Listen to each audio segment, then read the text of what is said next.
વિદ્યાર્થી મિત્રો, આજે આપણે ગ્રુપના કેટલાક એક્ઝામ્પલ લઈ અને આજનું આ ચેપ્ટર આપણે પૂરું કરીશું ફંડામેન્ટલ ઓફ ગ્રુપ્સનું, અને પછી આપણે ટર્ન આઉટ થઈશું એના પછીના ચેપ્ટર સબગ્રુપ ઉપર. આજે બહુ સિમ્પલ એક્ઝામ્પલ થોડા લઈ લઈએ આપણે, એટલે ચેપ્ટર આપણું બધા જ એક્ઝામ્પલ પૂરા કરીએ. In a commutative group G, if the elements A and B are of order M and N respectively.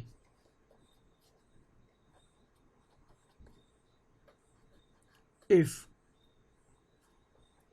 M and N are relatively prime, then order of AB is Mn. Okay, અત્યારે લઈ લઈએ આપણે G. આપણને અહીંયા commutative group આપેલું છે અને એવું કહે છે કે G ના બે એલિમેન્ટ, એક A અને B, એ બંનેનો ઓર્ડર કેટલો છે? A નો ઓર્ડર M છે અને B નો ઓર્ડર N છે. એ કિસ્સામાં જો M અને N બંને રિલેટિવલી પ્રાઇમ હોય તો A ઇન્ટુ B, આ જે એલિમેન્ટ થઈ ગયો એનો ઓર્ડર શું થશે? M into N. ઓકે, લઈ લઈએ આપણે એને સોલ્યુશન તરીકે. અહીંયા આપણે આપેલું શું છે? Order of A is equal to M.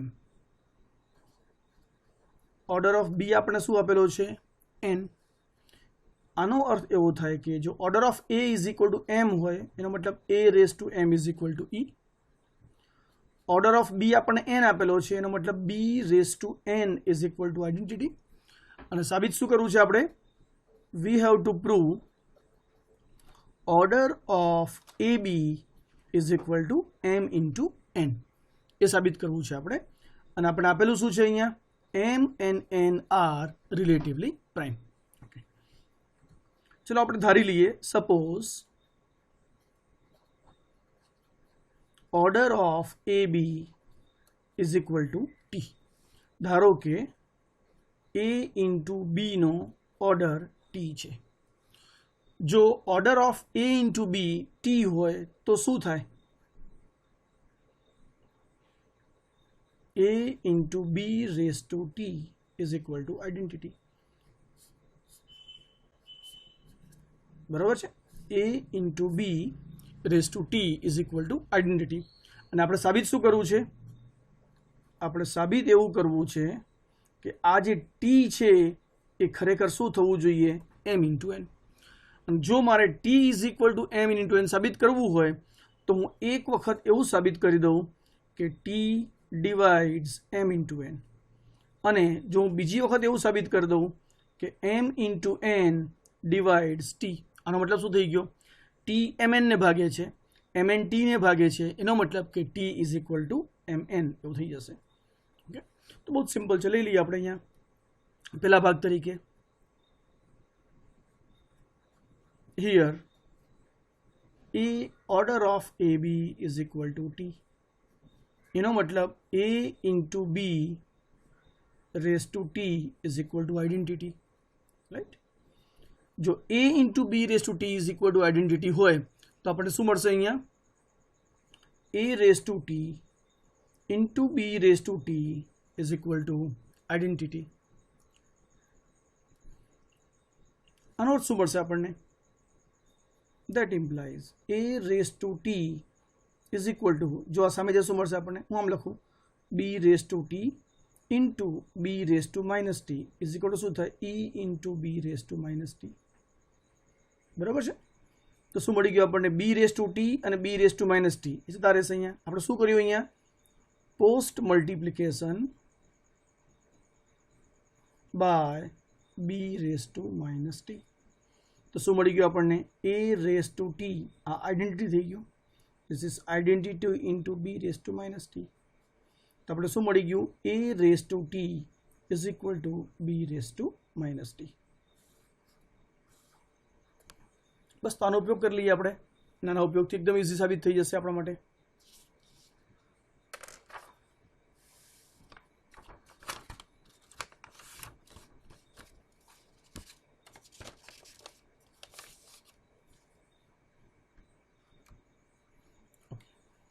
આપણે શું મળી ગયું છે અહીંયા a raise two t is equal two b raise to minus T. જો આના હું બે ભાગ કરી દઉં। હવે હું ફરીથી લખું છું એકવાર અહીંયા આપણે આવું મળ્યું છે a raise two t is equal two b raise to minus T. જો કેટલું સહેલું છે આને હું બે ભાગમાં લઈ લઉં છું। આપણને એટલી ખબર છે અહીંયા કે ઓર્ડર ઓફ a શું છે m અને ઓર્ડર ઓફ b શું છે n। આટલી વસ્તુ યાદ રાખીએ આપણે, નાનો ઉપયોગ કરીશું આપણે। તો જો બંને લઈ લઉં અહીંયા a raise two t is equal two b raise to minus T, a raise two t is equal two b raise to minus T. જો કેટલું સિમ્પલ છે આ। એક વખત એક કામ કરો, બંને બાજુ m ઘાત લઈ લો તો આમ લખાય a raise two t race to m is equal two b raise to minus T race to m। શું કર્યું આપણે? બંને બાજુ m ઘાત લીધી।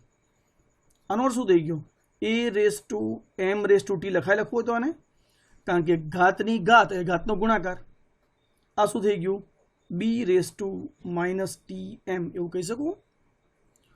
અને આપણને ખબર છે કે order of a is equal to શું છે? m। જો a નો ઓર્ડર m હોય તો a રેસ ટુ m બરાબર શું થશે? આઈડેન્ટિટી। એટલે identity raise to t is equal two b raise to minus T m, because order of a is equal to n અને માટે a raised to m right। order of a is equal to m માટે a raised to m બરાબર identity. તો અહીંયા શું મળી ગયું આપણને? b raised to minus tm is equal to identity.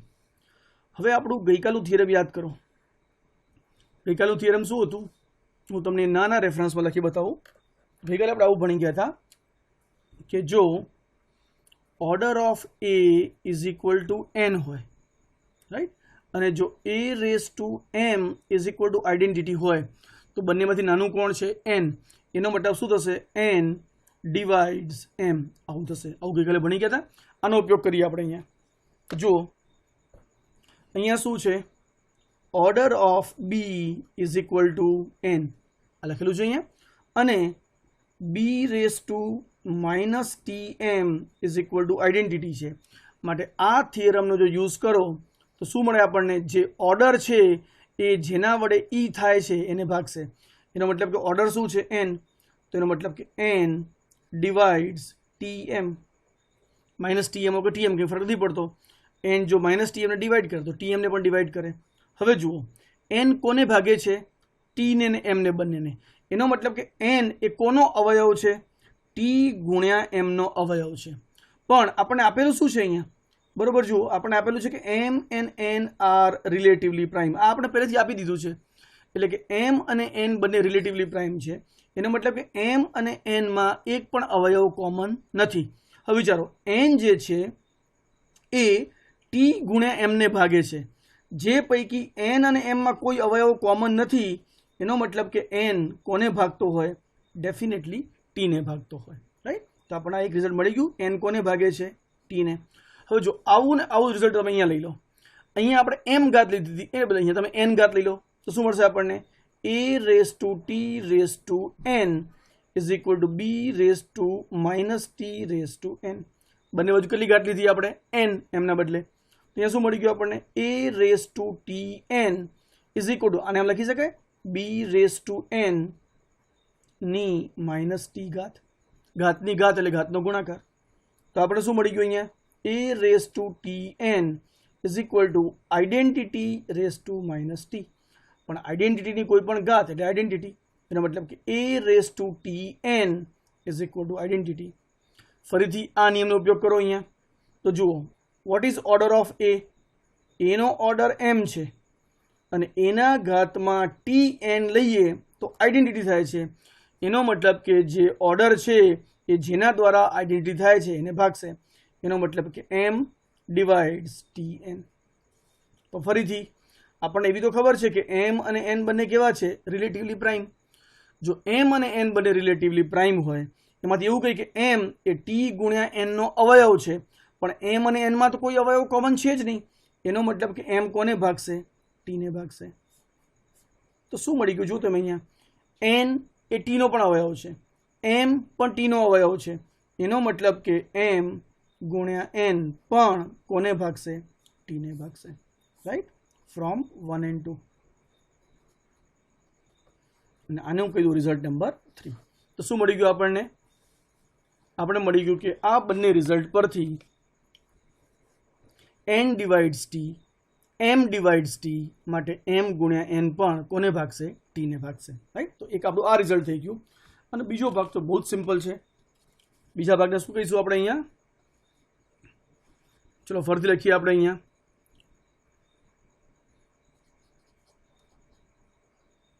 Again a into b raised to mn લઈ લો તો શું થાય,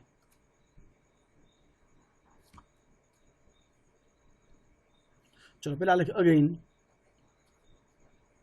we have supposed that, આપણે ધાર્યું શું છે, order of ab is equal to t. આપણે ધારણા કરી છે order of ab is equal to t. now હવે વિચારો, a ગુણ્યા b ની હું mn ઘાત લઉં, આનો અર્થ શું થાય, a raised to mn into b raised to mn. કેમ, કારણ કે g અબેલિયન છે, આપણે આપેલું છે g is a commutative group. હવે જો a ના ઘાતમાં mn અને b ના ઘાતમાં mn, અને આમ લખાય a ના ઘાતમાં m ના ઘાતમાં n, અને આમ લખાશે ને b raise two n race to m. આવું કેમ લખ્યું, કારણ ખબર છે આપણને કે a નો ઓર્ડર કેટલો છે m અને b નો ઓર્ડર કેટલો છે n. તો આ શું થઈ ગયું, આઈડેન્ટિટી રેસ ટુ n. આ શું થઈ ગયું, આઈડેન્ટિટી રેસ ટુ m. કારણ કે order of a is equal to m છે એટલે આ આઈડેન્ટિટી, અને order of b is equal to n છે એટલે આ આઈડેન્ટિટી. તો શું મળી ગયું આપણને, identity into identity, this is equal to identity. તો શું મળી ગયું આપણને, a b raise to m n is equal to identity. હવે જુઓ ફરીથી આપણો એ થિયરમ કે what is order of A B. તો આપણે એવું કીધું છે કે એ બીનો ઓર્ડર ટી છે, અને આપણને એ બીની m ઇન્ટુ n ઘાત કેટલી મળી ગઈ, આઈડેન્ટિટી. તો ફરીથી આપણા થિયરમ પરથી જે ઓર્ડર હોય એ સૌથી નાનામાં નાનું હોય, એટલે ઓર્ડર છે એ અવયવ હોય કોનો, જેના દ્વારા એ આઈડેન્ટિટી થતું હોય. એનો મતલબ કે ટી ડિવાઇડ્સ mn. જો આને હું ઇક્વેશન નંબર 4 કહી દઉં, તો આપણું ઇક્વેશન નંબર 3 શું હતું, જો બરોબર, આપણું ઇક્વેશન 3 હતું m into n divides T, અને ઇક્વેશન નંબર 4 શું મળી ગયું, T divides m into n. અને ધેરફોર ફ્રોમ 3 and 4 શું મળી ગયું આપણને, mn ડિવાઇડ્સ ટી અને t ડિવાઇડ્સ mn, એટલે કે t is equal two mn. હવે જો t is equal two mn, તો t શું છે આપણું t જે છે બીજું કશું નહીં પણ ઓર્ડર ઓફ ab છે, જો અહીંયા. અને જો t is equal two order of ab હોય તો શું મળી ગયું આપણને, order of ab is equal to m into n. આ આપણો જવાબ થઈ ગયો. રાઈટ, એકદમ ઇઝી થિયરમ હતું જે આપણે સાબિત કર્યું. એવો જ એક સરસ બીજો એક્ઝામ્પલ લઈ લઈએ આપણે.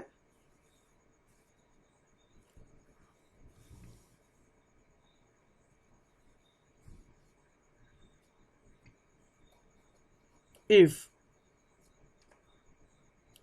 a belongs to G is of order n, જ્યાં n ની વેલ્યુ 1 કરતા મોટી છે, એટલે કે 1 નથી. Right, if a belongs to G is of order n, and હવે આ સેન્ટેન્સ બહુ સરસ સમજો, if a is the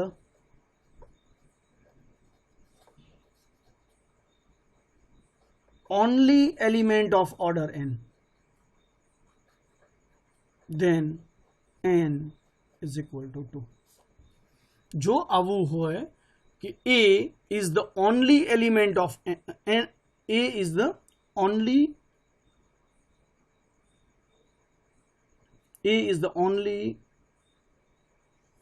element of n, એવું નહીં કહીએ આપણે, પણ a belongs to G is of order n. and a is the only element of order n. Right, A n order વાળો એક અને માત્ર એક જ એલિમેન્ટ છે, તો n ની વેલ્યુ હંમેશા 2 જ હોય. જોઈ લઈએ આપણે કેમ એવું થાય. તો આ તો બહુ જ સિમ્પલ છે, એક જ લીટીનું પ્રૂફ છે આપણવાનું. અહીંયા આપણે શું કીધું છે, what is order of A? Order of A is equal to n કીધું છે, જ્યાં n ની વેલ્યુ કેટલી છે આપણે સ્પષ્ટ કીધું છે કે 1 કરતાં મોટી. પણ બીજી લીટીમાં શું કીધું છે આપણે અહીંયા, a is the only element of order n, એટલે કે n ઓર્ડર વાળો એ એક અને માત્ર એક જ એલિમેન્ટ છે. પણ આપણે શું ભણી ગયા છીએ, બટ વી નો ધેટ, આપણે થિયરમ ભણી ગયા છે, બરોબર, યાદ કરો તમે કે order of A is always equal to order of A inverse. ભણી ગયા છીએ આપણે. અને જો આ પ્રમાણે હોય, order of A is equal two order of A inverse, તો શું થાય, order of A is equal two પણ n અને order of A inverse is equal two પણ n. પણ આપણી આ શરત શું કહે છે, આપણી શરત તો એવું કહે છે કે n ઓર્ડર વાળો એકમાત્ર એલિમેન્ટ એ છે. એનો મતલબ કે n ઓર્ડર વાળા 2 એલિમેન્ટ કદાપી હોઈ શકે નહીં. અહીંયા તો 2 એલિમેન્ટ દેખાય જ છે, અને જો ગ્રુપ એમ કહેતો હોય કે 2 એલિમેન્ટ શક્ય નથી, તો એનો મતલબ કે આ બંને એલિમેન્ટ કેવા હોવા જોઈએ, એક જ હોવા જોઈએ. That implies A must be equal to A inverse. Right, આ તો જ શક્ય છે કે જો એ અને એ ઇનવર્સ બંને એક જ હોય. યાદ કરો આપણે કે જો એ અને એ ઇનવર્સ બંને એક જ હોય તો A square is equal to શું થાય, આઈડેન્ટિટી. ભણી ગયા હતા. અને જો A square is equal to identity હોય તો એનો ઓર્ડર કેટલો કહેવાય, 2 કહેવાશે નહીં, 2 નહીં કહેવાય. પણ જો A square is equal to identity હોય તો એનો ઓર્ડર કેટલો હોય, 2 અથવા 2 કરતાં નાનો. પણ આપણે શું આપેલું છે અહીંયા, order of A is equal to n, અને n કેવો છે, ગ્રેટર દેન 1 કીધું છે. એનો મતલબ કે n નો ઓર્ડર 1 કરતાં મોટો છે. 1 કરતાં મોટો એટલે 1 તો હોઈ ન શકે, એટલે કે 1 કરતાં મોટો છે. અહીંયા આવું કહે છે કે એનો ઓર્ડર કેટલો છે, 2 અથવા 2 કરતાં નાનો. તો 2 શક્યતા રહી, કાં તો 2 હોય અને કાં તો 1 હોય, 0 તો હોય નહીં. કારણ કે ઓર્ડર કોને કહીએ છીએ આપણે, સ્મોલેસ્ટ પોઝિટિવ ઇન્ટીજર. જો ઇન્ટીજર જ હોવો જોઈએ તો 0 તો ચાલે નહીં, એટલે પોઝિટિવ ઇન્ટીજર હોવો જોઈએ માટે 0 ચાલે નહીં. તો એની શક્યતા કેટલી થઈ ગઈ, કાં તો 1 હોય ને કાં તો 2 હોય. પણ અહીંયા એવું કહે છે કે 1 તો હોય જ નહીં, કારણ કે 1 કરતાં મોટો લેવાનો છે, તો માટે શું વધ્યું, માત્ર 2. Therefore order of A is equal two 2. મળી ગયું આપણને, એકદમ સિમ્પલ થિયરમ. હવે એક છેલ્લે બહુ સરસ એક્ઝામ્પલ છે, અને બહુ જ સારું એક્ઝામ્પલ છે, જે એક્ઝામમાં ઘણી બધી વખત પૂછાયું પણ છે અને હજી પણ એ પૂછાવાની શક્યતા રહેતી હોય છે. અને એ ફંક્શન પરનું એક્ઝામ્પલ છે. g is equal to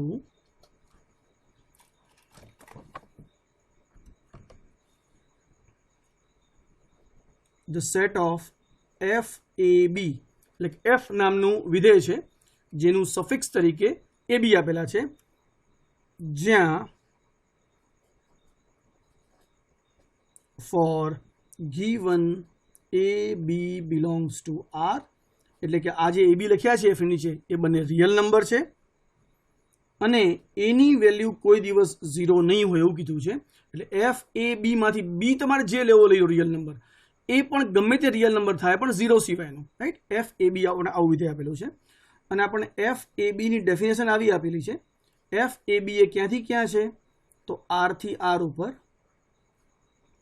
જ્યાં f a b ની વ્યાખ્યા આ પ્રમાણે છે, f a b x શું થાય, તો આ a છે x વડે ગુણાય અને પ્લસ b થઈ જાય. કરેક્ટ. અને જ્યાં x બિલોંગ્સ ટુ r. આટલો મોટો આપણો સેટ છે. અહીંયા બ્રેકેટ પૂરું કર્યું તો g એ કેવો સેટ થઈ ગયો, set of all function f a b, જ્યાં a real number, b real number, પણ a 0 સિવાયનો real number. f a b શું છે, એક ફંક્શન છે. કેવું ફંક્શન છે, રિયલ ફંક્શન, એટલે કે r થી r પરનું ફંક્શન, જ્યાં f ઓફ a b જો હું x લઉં તો એ વેરિયેબલ x શું થાય, a વડે ગુણાય અને એમાં શું ઉમેરાઈ જાય, b ઉમેરાઈ જાય. એટલે કે f of a b x is equal two ax plus b. આવું આપણે ફંક્શન આપેલું છે. સાબિત કરવાનું છે કે this g is A group under composition of mapping, right. આ જે છે આને શું કહેવાશે આપણે? Composition of mapping.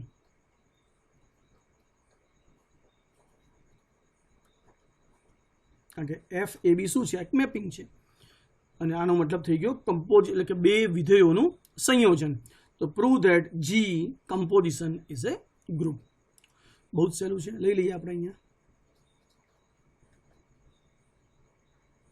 સૌથી પહેલા સાબિત શું કરવું પડશે આપણે એને? કે આ જે એલિમેન્ટ છે આની અંદર કોઈક તો એલિમેન્ટ હોવા જોઈએ. તો લઈ લઈએ આપણે as A belongs to R-0 છે અને B belongs to R છે. એનો મતલબ કોઈ પણ તમે એલિમેન્ટ લઈ લો તો FAB એ હંમેશા કોનો એલિમેન્ટ થશે? G નો. આવા તો એલિમેન્ટ આપણને મળવાના જ છે. and therefore G is not equal to 5. એટલે પહેલા તો નોન એમ્પ્ટી સેટ છે. આવા આપણે ઘણા બધા એલિમેન્ટ મળી રહેશે. ચલો પહેલો ભાગ શું લઈશું આપણે? Closure property.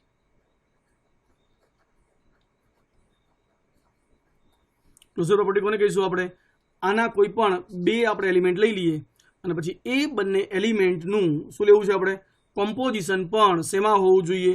જીમાં હોવું જોઈએ. ચેક કરીએ આપણે. ચલો late FAB and FCD belongs to G.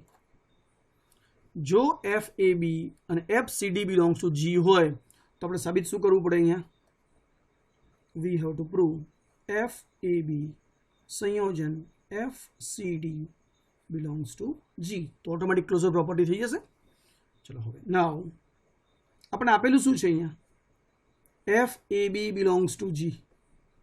આનો અર્થ શું થાય? આનો અર્થ થશે કે એ જે છે એ શેમાં આવેલો છે?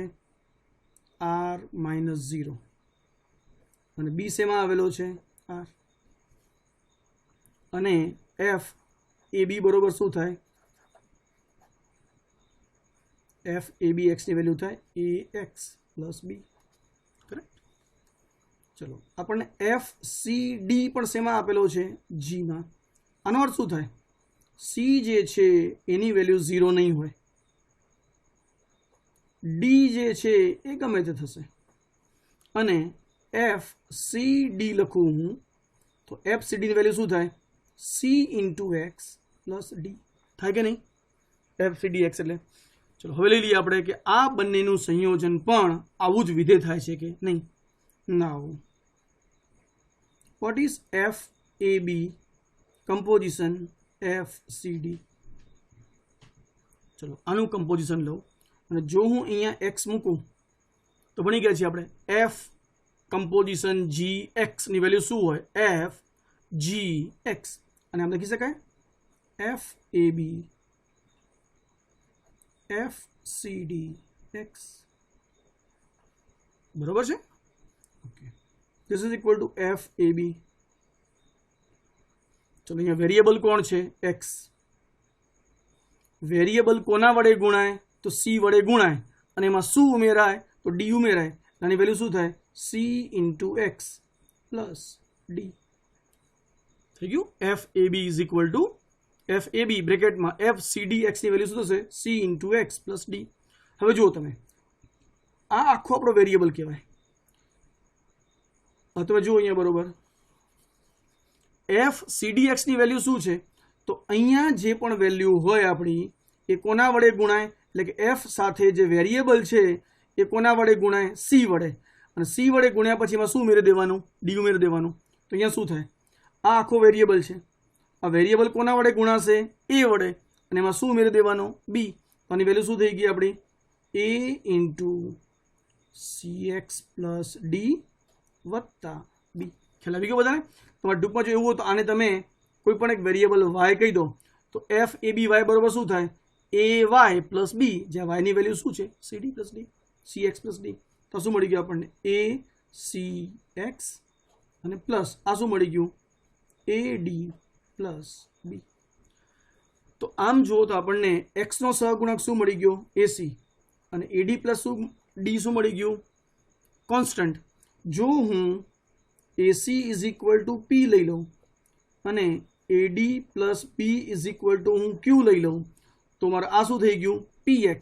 અને આ આખી ટર્મ જે છે એ શું થઈ ગઈ મારી? Q. તો આને કેમ લખી શકાય? હવે આ વસ્તુને આમ લખીશ, this is equal two AC. AC બરાબર શું થઈ ગયું? P, એટલે PX plus AD plus B. AD plus B ને શું કહું છું? Q. તો આ શું થઈ ગયું? Q. એનો મતલબ કે મને મળી ગયું PX પ્લસ Q. પણ PX પ્લસ Q જે છે એ આપણા સેટ Gમાં છે. આ આપણો સેટ G છે. આ સેટ Gમાં છે એવું ક્યારે કહેવાય? તો જ્યારે આની value fx ax plus b હોય ત્યારે એની વેલ્યુ જે છે એ 0 સિવાયની હોવી જોઈએ અને b ની વેલ્યુ ગમે તે હોય તો ચાલે. જો અહીંયા તો p બરાબર શું છે? Here p is equal two a into c લખ્યું છે ને આપણે. આપણું p શું છે? a into c. હવે બરાબર જુઓ તમે, તો આપણે જ્યારે ફંક્શન લખ્યું ત્યારે લખ્યું જ છે અહીંયા કે એફ એ બી કોનો એલિમેન્ટ છે? જીનો. એટલે એની વેલ્યુ શું હોય? 0 સિવાયની. એફ સી ડી પર કોનો એલિમેન્ટ છે? જીનો. એટલે સીની વેલ્યુ શું હોય? 0 સિવાયની. એની વેલ્યુ પણ 0 સિવાયની છે. સીની વેલ્યુ પણ 0 સિવાયની છે. એનો મતલબ કે એ પણ 0 નથી ને સી પણ 0 નથી. માટે શું કહીશું આપણે અહીંયા? P is also not equal to 0 belongs to R. એનો મતલબ કે પી પણ કોનો એલિમેન્ટ થઈ ગયો? આરનો જ, પણ કોના સિવાયનો? 0 સિવાયનો. કારણ કે એ પણ 0 નથી અને સી પણ 0 નથી. ઓકે, અને બાકીનું જોયું તો ક્યુ માટે શું છે? એ ડી અને બી. એ તો જે પણ તમારે લેવા લઈ શકાય. એન્ડ ક્યુ બરાબર શું છે? એ ડી પ્લસ બી. આ તો આખો આરનો એલિમેન્ટ છે એટલે તમારે જે પણ લેવા હોય તમે લઈ શકો છો.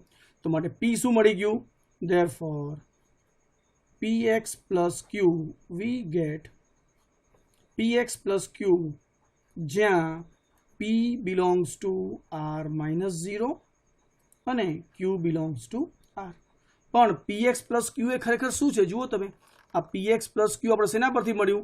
તો px plus q એ કોની વેલ્યુ છે? f of ab composition f of cd x આની વેલ્યુ છે. અને જો આની વેલ્યુ આ થતી હોય તો માટે કહી શકાશે કે f of ab composition f of cd પણ કોનો એલિમેન્ટ થઈ ગયો? જીનો એલિમેન્ટ થઈ ગયો. રાઈટ? તો આની વેલ્યુ આ થઈ ગઈ અને આના માટે શું મળી ગયો? આ એલિમેન્ટ આપણને જીમાં મળી ગયો. તો બહુ જ સિમ્પલ થઈ ગયું. બાકીનો ભાગ તો આ ખૂબ સહેલો છે. નાવ આપણે ભણી ગયા છીએ. આપણે તો લખી દઈશું સીધું જ એસોસિએટિવિટી માટે.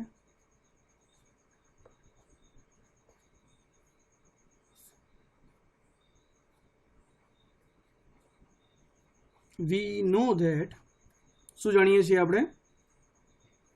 composition of mapping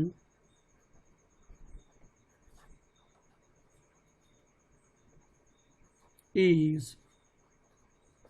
always associative. Therefore this composition is associative. એ કામ તો પતી ગયું આપણું સીધું જ. એનો મતલબ કે કમ્પોઝિશન જે છે એ કેવું છે? આપણું એસોસિએટિવ છે. ઓકે, હવે જે લેવાનું છે આપણે એ આઈડેન્ટિટી અને ઇનવર્સ. તો આઈડેન્ટિટી કોને કહેવાય? Here F A B belongs to G એ આપણે આપેલું છે અને આપણે આઈડેન્ટિટી ફાઇન્ડ કરવાની છે. આઈડેન્ટિટી કોને કહીશું? તો એવો એલિમેન્ટ કે જેની સાથે કમ્પોઝિશન લેવાથી આપણે જવાબ શું મળવો જોઈએ? એનો એ એલિમેન્ટ પાછો મળવો જોઈએ. તો લઈ લો, let F C D be the identity element of G. હવે જો એફ સી ડી એ આઈડેન્ટિટી એલિમેન્ટ હોય તો આ સી અને ડી ખરેખર શું હોવા જોઈએ? ચેક કરીએ. જો એફ સી ડી એ આઈડેન્ટિટી એલિમેન્ટ હોય તો F A B composition F C D બરોબર શું જોવું જોઈએ? ફરતી એફ એ બી થવું જોઈએ. કારણ કે જો આ આઈડેન્ટિટી હોય તો એના વડે કમ્પોઝિશન કરવાથી એનો એ એલિમેન્ટ આપણને પાછો મળવો જોઈએ. જો એનો એલિમેન્ટ પાછો મળે તો શું થાય? એનો મતલબ કે F A B composition F C D X ની વેલ્યુ કોના જેટલી હોવી જોઈએ? એફ એ બી એક્સ જેટલી હોવી જોઈએ. પણ આની વેલ્યુ ખબર છે, હમણાં જ શોધી આપણે. કેટલી મળે છે આની વેલ્યુ આપણને? આપણે આની વેલ્યુ શોધેલી જ છે કે F A B composition F C D એક્સની વેલ્યુ કેટલી થાય છે A C into X plus A D plus B થાય છે કે નહીં? આ શોધેલી છે F A B composition F C D આની વેલ્યુ કેટલી મળી હતી આપણને? આ વેલ્યુ એક્સ વડે કોણ ગુણાય છે? એસી, અને આ ટર્મ શું છે આપણું? Constant term. પણ એફ એ બી એક્સ બરાબર શું થાય? એ એક્સ પ્લસ બી. હવે જો આપણે બંને બાજુ એના સહગુણકો સરખાઈએ, આપણે કમ્પેરિંગ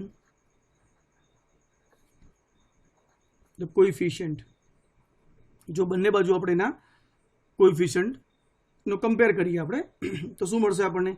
એ સીની વેલ્યુ શું મળશે? એ, એટલે કે A C is equal to x, અને એ ડી પ્લસ બી એની વેલ્યુ શું મળશે આપણને? બી. હવે તમે વિચારો કે સીની હું કઈ A C is equal to A અને A D plus B is equal to B. તો વિચારો એસીની હું કઈ વેલ્યુ મૂકું તો મને AC is equal to A મળે? Obviously C is equal to 1, correct. અને એડી પ્લસ બીમાં ડીની હું કઈ વેલ્યુ મૂકું તો મને જવાબ અહીંયા બી મળે? જો મારે જવાબ બી જોઈતો હોય તો અહીંયા ડીની વેલ્યુ શું લેવી પડે મારે? ડીની વેલ્યુ ડેફિનેટલી 0 લેવી પડે, કારણ કે આ આખો બી છે જ, અને બીની વેલ્યુ બી મળી જાય છે, એટલે આ ટર્મ 0 થવી જોઈએ. અને આ ટર્મ 0 ક્યારે થાય? જો ડીની વેલ્યુ 0 હોય તો. એનો મતલબ કે જો હું સી ઇઝ ઇક્વલ ટુ 1 લઉં અને ડી ઇઝ ઇક્વલ ટુ 0 લઉં, ધેરફોર એફ સી ડી બરોબર મને શું મળશે? એફ 1 0, કારણ કે સીની વેલ્યુ 1 અને ડીની વેલ્યુ 0. અમે આપણને કીધું છે કે સીની વેલ્યુ 0 સિવાયની જ લેવાની છે, કરેક્ટ? તો આપણે 1 0 મળી ગયું. હવે ચેક કરજો ખરેખર જો 1 0 લઉં તો આઈડેન્ટિટીનું કામ કરે છે કે નહીં. તો લઈ જાઓ, ચલો f A B composition F 1 0 x લઈ જાઓ, શું થાય છે? આને કેમ લખાય? એફ એ બી બ્રેકેટમાં એફ 1 0 એક્સ લખાય. This is equal to F A બી.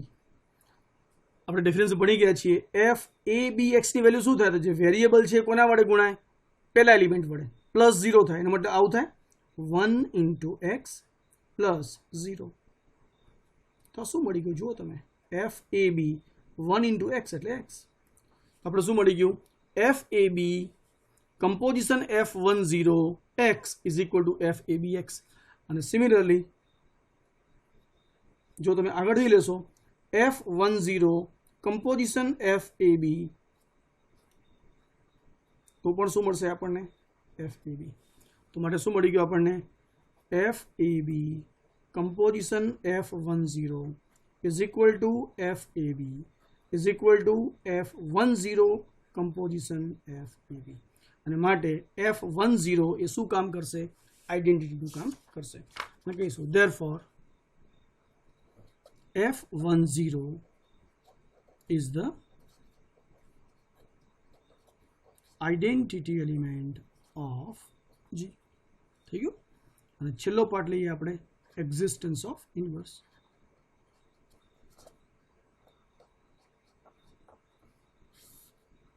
શું મળશે આપણને ઇન્વર્સ? ફરીથી લખીએ આપણે. For F A B belonging to G, let FCD be the inverse of FAB. ચલો ફરીથી ઇન્વર્સની ડેફિનેશન શું છે? જો FCD એ FAB નો ઇન્વર્સ હોય તો શું થાય? એ બેનું કમ્પોઝિશન કરો તો આપણને આઈડેન્ટિટી એલિમેન્ટ મળવો જોઈએ. That implies FAB composition FCD નો જવાબ શું થવો જોઈએ? Identity element.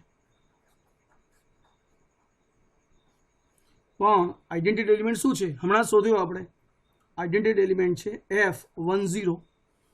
તો એનો અર્થ કે એફ ઓફ એ બી નો ઇન્વર્સ જો એફ ઓફ સી ડી હોય તો એનો જવાબ એફ ઓફ 10 થવો જોઈએ. ચલો બંને બાજુ એક્સ લગાડો તો F A B composition FCD x is equal to શું થાય? F10 x. કરેક્ટ. પણ આની વેલ્યુ આપણને ખબર છે શું છે, F of A B composition C D A C X plus કઈ વેલ્યુ હતી આપણી પાસે, યાદ કરો બરોબર, F of A C X plus A D B, આ વેલ્યુ છે. અને સામે શું વેલ્યુ છે આપણી પાસે, f10x, અને f10x ની વેલ્યુ શું થાય, 1 into x plus 0. ફરીથી આપણે કોએફિશિયન્ટ કમ્પેર કરો, કમ્પેરિંગ ધ કોએફિશિયન્ટ્સ. કોએફિશિયન્ટ એટલે બંને બાજુ આપણે એક્સના અવયવોને કમ્પેર કરો અને કોન્સ્ટન્ટ ટર્મ છે એને કમ્પેર કરો. તો સોરી, એક્સના કોએફિશિયન્ટ, એક્સનો કોએફિશિયન્ટ શું છે અહીંયા 1 અને અહીંયા શું છે એસી, એનો મતલબ કે એસી ઇઝ ઇક્વલ ટુ 1 અને અચળ પદ બંને બાજુ કમ્પેર કરો, એનો મતલબ કે A D plus B is equal to 0. હવે જો વિચારો કે એસી ઇઝ ઇક્વલ ટુ 1 હોય તો સી ની વેલ્યુ શું થાય, 1/a. અને જો A D plus B is equal to 0 હોય તો આપણને એડી ઇઝ ઇક્વલ ટુ શું મળી ગયું, -b, અને માટે ડી ઇઝ ઇક્વલ ટુ શું થાય, -b/a. તો આપણને સી અને ડી બંનેની વેલ્યુ મળી ગઈ. સી ની વેલ્યુ 1/a અને ડી ની વેલ્યુ શું મળી ગઈ આપણને, -b/a. ચેક કરી કે આ વેલ્યુ આપણી સાચી છે કે નહીં.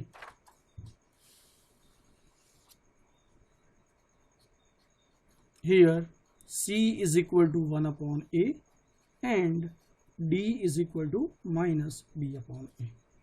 પહેલી વસ્તુ કે આ વસ્તુ જે મળી છે એ સાચી છે ખોટી, તો આપણને ખબર છે કે a એ શેમાં આવેલો છે, r-0માં, રાઈટ. અને b ક્યાં આવેલો છે, એ ગમે તે r માં.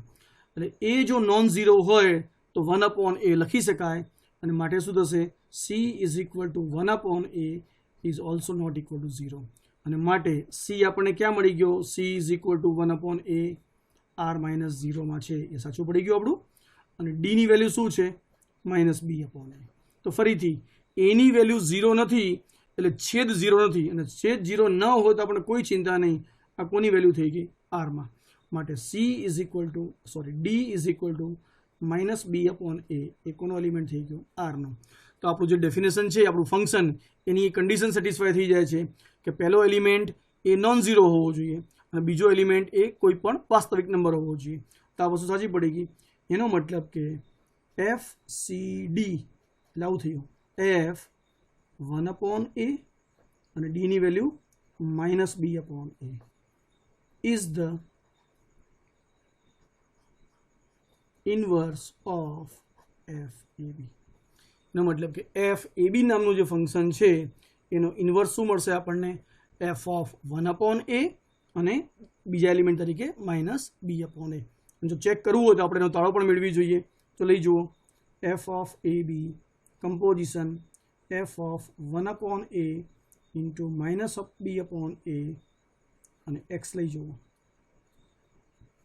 તો આનો જવાબ આપણે શું મળવો જોઈએ, આઈડેન્ટિટી મળવો જોઈએ. ચેક કરીએ મળે છે કે નહીં. તો આને કેમ લખાય, f of AB. તમે એક્ઝામ્પલ આટલે શું લખશો ચાલશે, બરાબર. આ તમારો જવાબ થઈ ગયો અને માટે કહી શકાશે કે G is A group, right. આ ખાલી આપણે વેરિફિકેશન માટે કરીએ છીએ આપણે, કે આપણે જે ખરેખર શોધ્યું છે એ સાચું છે કે નહીં. તો આને કેમ લખી શકાય, f 1/a -b/a x. This is equal to FAB. આપણી ડેફિનેશન શું છે, વેરિયેબલ કોના વડે ગુણાય, પહેલા એલિમેન્ટ વડે, અને એમાં શું ઉમેરાય, તો જે બાકીનો એલિમેન્ટ છે. એટલે આવું લખાય ને, 1/a into x અને પ્લસ -b/a. આવું થાય ને. જે વેરિયેબલ છે એ પહેલા એલિમેન્ટ વડે ગુણાય અને એની અંદર જે બીજો એલિમેન્ટ છે એ ઉમેરાય. હવે શું થઈ ગયું, હવે આપણા FAB માટે આ આખો વેરિયેબલ થઈ ગયો. અને જો આ આખો વેરિયેબલ હોય તો આપણી ડેફિનેશન શું છે, વેરિયેબલ કોના વડે ગુણાય, પહેલા એલિમેન્ટ વડે ગુણાય, એમાં શું ઉમેરાય, તો બીજો એલિમેન્ટ ઉમેરાય. તો આને કેમ લખી શકાય, આખો વેરિયેબલ પહેલા એલિમેન્ટ વડે ગુણાય એટલે a into 1/a x plus -b/a થઈ ગયું. અને એની અંદર શું ઉમેરાય, તો આ બીજો એલિમેન્ટ ઉમેરાય એટલે પ્લસ બી. જો આને કેમ લખી શકાય? એ ઇન્ટુ એ કેન્સલ થાય, એક્સ થઈ ગયું, આ માઇનસ થઈ જશે. હવે એ કેન્સલ એટલે માઇનસ બી, આ પાછળ પ્લસ બી, આ બને કેન્સલ, તો શું મળી ગયું? એક્સ. અને આ એક્સને આમ લખી શકાય 1 ઇન્ટુ એક્સ પ્લસ 0. અને 1 ઇન્ટુ એક્સ પ્લસ 0 મતલબ શું થાય? f1 0 x. કારણ કે વેરિયેબલ પહેલા એલિમેન્ટ વડે ગુણાય, એમાં બીજું ઉમેરાય, તો શું મળી ગયું આપણને? f of A B composition f of 1 upon a into minus b upon a ની વેલ્યુ શું મળી ગઈ આપણને? f of 1 0. અને માટે કહીશું કે આ જે એલિમેન્ટ છે એ શું થઈ ગયો? આનો ઇન્વર્સ. અને માટે જો f આનો ઇન્વર્સ હોય તો g શું મળી ગયું આપણને? ગ્રુપ. કરેક્ટ. તો આ આપણને ગ્રુપ મળી ગયો. આટલા એક્ઝામ્પલ લીધા આપણે. હવે હું તમને થોડા ઘણા એક્ઝામ્પલ એવા છે જે તમને હોમવર્કમાં આપીશ, એ તમે પ્રયત્ન કરજો. એટલે આપણું ગ્રુપનું જે ફંડામેન્ટલ પાર્ટ છે આખો, કે ગ્રુપ કોને કહેવાય, ગ્રુપની ડેફિનેશન શું છે, ગ્રુપની ઓલ્ટરનેટિવ ડેફિનેશન શું છે, એટલે કે 4 ડેફિનેશન સિવાય પણ એને કેમ લખી શકાય, કે એની અલગ અલગ ડેફિનેશન આપી શકાય, ગ્રુપની એલિમેન્ટરી પ્રોપર્ટી કઈ છે, જેમ કે એનો ઇન્વર્સ 1 છે, આઇડેન્ટિટી પણ એક અને માત્ર એક છે, એ બીનો ઇન્વર્સ કરો તો બી ઇન્વર્સ ઇન્ટુ એ ઇન્વર્સ થાય, રાઈટ. પછી એમાં લેફ્ટ કેન્સલેશન લો છે, રાઈટ કેન્સલેશન લો છે, એ ઇન્વર્સ નો ઇન્વર્સ લો તો ફરીથી એ મળી જાય છે. આ બધી શું હતી? આપણી એની ગ્રુપની બેઝિક પ્રોપર્ટી હતી. ગ્રુપની બેઝિક પ્રોપર્ટી પછી શું શીખ્યા આપણે? ગ્રુપનો આગળ ઓર્ડર કેટલો છે શીખ્યા. ગ્રુપના ઓર્ડર પછી શું ભણી ગયા આપણે? ગ્રુપના એલિમેન્ટનો ઓર્ડર કેટલો હોય એ પણ ભણી ગયા. અને એના આધારે ગ્રુપના આપણે અલગ અલગ એક્ઝામ્પલ લીધા. ફાઇનાઇટ ગ્રુપના એક્ઝામ્પલ લીધા, ગ્રુપના એક્ઝામ્પલ મેટ્રિક્સ પરના લીધા, ગ્રુપના એક્ઝામ્પલ આપણે nth રૂટ ઓફ યુનિટી પરના લીધા. પછી ગ્રુપના અલગ અલગ એક્ઝામ્પલ આપણે અબેલિયન ગ્રુપ કોણ છે એ પણ લીધા. એના પછી આપણે ગ્રુપની અંદર મલ્ટિપ્લિકેશન ને એડિશન સિવાયના સ્પેશિયલ ઓપરેશન હોય, જેને આપણે સ્ટાર નામ આપ્યું હતું, કે A star B is equal to A into B upon 2 હોય, કે એ ઇન્ટુ બી અપોન 5 હોય, ગમે તેવું હોય, અથવા તો A star B is equal to A plus B plus A B પ્રકારનું હોય. એટલે કે પ્લસ અને મલ્ટિપ્લિકેશન એકલું નહીં, એને કોમ્બિનેશન કરો એવા પણ અલગ અલગ ઓપરેશન હોય, સ્પેશિયલ ઓપરેશન, તો પણ એ ગ્રુપ થાય છે કે નહીં એ ચેક કર્યું આપણે. એના પછી આપણે ઇક્વિવેલન્સ ક્લાસ લીધો, કોંગ્રુન્ટ મોડ્યુલો રિલેશન લીધું. જે રિલેશન કોંગ્રુન્ટ મોડ્યુલ છે એ ઇક્વિવેલન્ટ રિલેશન છે, અને ઇક્વિવેલન્ટ રિલેશન છે માટે આપણે અલગ અલગ ઇક્વિવેલન્સ ક્લાસ મળ્યા. અને અલગ અલગ ઇક્વિવેલન્સ ક્લાસ પરથી આપણે શું લીધું? Z2 કોને કહેવાય, Z3 કોને કહેવાય, એટલે કે ઝેડને રિસ્ટ્રિક્ટ કેમ કરી શકાય, અને એનું જે ઓપરેશન છે એડિશન, એને બદલે એડિશન મોડ્યુલો અથવા તો મલ્ટિપ્લિકેશન મોડ્યુલો કેમ લઈએ, એના આપણે ઘણા એક્ઝામ્પલ લીધા. એના પરથી આપણે Z2, Z3, Z4, Z5 એવા એક્ઝામ્પલ લીધા. અને આપણે એવું કીધું કે Zn પ્લસ n એ હંમેશા ગ્રુપ થશે, પણ મલ્ટિપ્લિકેશન માટે પ્રોબ્લેમ હતા, એ પ્રોબ્લેમ દૂર કર્યા આપણે. અને એના પરના પણ અલગ અલગ થિયરમ ભણ્યા. અને આ બધા થિયરમનો આખો ભાગ ગણો તો આપણે ગ્રુપનું જે પાર્ટ છે એનો આપણે ફંડામેન્ટલ પાર્ટ ઓફ ગ્રુપ, એટલે કે ગ્રુપની અલગ અલગ ડેફિનેશન ભણી ગયા. હવે ગ્રુપ પરથી આપણે સબગ્રુપ ભણીશું. તમે લોકો સેકન્ડ યર બીએસસીમાં ભણી જ ગયા છો, અને તમે મેં કીધું ને તમે ગ્રુપ કરતાં ઘણી મોટી વસ્તુ ભણ્યા છો. ગ્રુપમાં તો માત્ર 4 પ્રોપર્ટી છે. તમે શું ભણી ગયા છો? વેક્ટર સ્પેસ ભણી ગયા છો, એટલે કે સદિશ અવકાશ ભણી ગયા છો. અને વેક્ટર સ્પેસમાં તો કેટલી પ્રોપર્ટી હતી? ટોટલ 10 પ્રોપર્ટી તમારી પાસે હતી. અને 10 પ્રોપર્ટી હોય તો એવા વેક્ટર સ્પેસ પરથી તમે વેક્ટર સબસ્પેસ પણ શીખતા હતા, બરાબર ને? તો કોને સદિશ અવકાશ કહેવાય, કોને સદિશ ઉપાવકાશ કહેવાય, એટલે કે વેક્ટર સ્પેસ અને વેક્ટર સબસ્પેસ તમે ભણી જ ગયા છો. એટલે તમે બહુ મોટી વસ્તુ ભણી ગયા છો. હવે માત્ર નાની વસ્તુ ભણવાની છે. એટલે કે જેમ વેક્ટર સ્પેસ પરથી સબસ્પેસ હોય, એમ આપણે ગ્રુપ પરથી શું શીખીશું? સબગ્રુપ કોને કહેવાય. તો બહુ સિમ્પલ વસ્તુ છે આમ તો, કે ગ્રુપનું એવું નાનું બચ્ચું જે ગ્રુપ જેવું જ લાગે એને શું કહીશું આપણે? ગ્રુપ. એટલે કે ગ્રુપનો એવો નોન એમ્પ્ટી સબસેટ કે જે ગ્રુપના જ ઓપરેશન માટે, ઓપરેશન નહીં બદલીએ આપણે, જે ઓપરેશન ગ્રુપનું હતું એ જ ઓપરેશન માટે એનો સબસેટ પણ એ ગ્રુપની બધી પ્રોપર્ટીનું પાલન કરે, તો એ ગ્રુપના બચ્ચાને, એટલે કે ગ્રુપના સબસેટને શું કહીશું આપણે? સબગ્રુપ કહીશું. એટલે કે સબસેટ પરથી ભણીશું આપણે સબગ્રુપ.